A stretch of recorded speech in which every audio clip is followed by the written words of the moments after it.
Hi అండి. పిల్లలకి ఎంతో నచ్చే చీజ్ బ్రెడ్ ఆమ్లెట్ ఎలా చేయాలో చూద్దాం.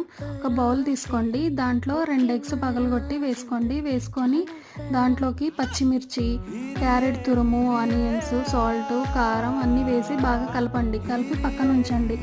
బ్రెడ్‌ని ఇక్కడ ఇలా చూపిస్తున్నట్టు కట్ చేసుకోండి. కట్ చేసుకొని తర్వాత ఒక పాన్ పెట్టుకొని దాంట్లో బటర్ వేయండి. బటర్ వేసి మధ్యలో ఇలా బటర్ పైన బ్రెడ్ నుంచి ఇలా మధ్యలో కలిపిన మిక్చర్ని వేసుకోండి. వేసుకొని చీజ్ ఉంచి దానిపైన కట్ చేసిన బ్రెడ్ని కూడా పెట్టండి. పెట్టేసి చుట్టూరా బటర్ వేసుకొని ఒక సైడ్ కాల్చండి. కాల్చేసి రెండో సైడ్ కూడా తిప్పి వేసుకోండి. వేసుకొని మళ్ళీ చుట్టూరా బటర్ వేయండి. వేసి ఈ పక్కన కూడా బాగా కాల్చండి.